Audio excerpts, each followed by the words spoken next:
Thiruvananthapuram Pothencode 20 gram MDMA-യുമായി 2 ബിരുദ വിദ്യാർത്ഥികൾ പിടിയിൽ. എറണാകുളം സ്വദേശി അനന്തകൃഷ്ണൻ, ചെമ്പഴന്തി സ്വദേശി അജീഷ് എന്നിവരാണ് പിടിയിലായത്.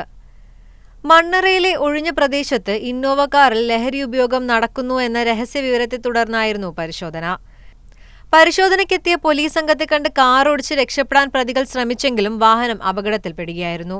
പ്രതികൾ സഞ്ചരിച്ച കാറും ലഹരി ഉപയോഗിക്കാൻ ഉപയോഗിച്ച സിറിഞ്ചുകളും പോലീസ് കസ്റ്റഡിയിലെടുത്തു.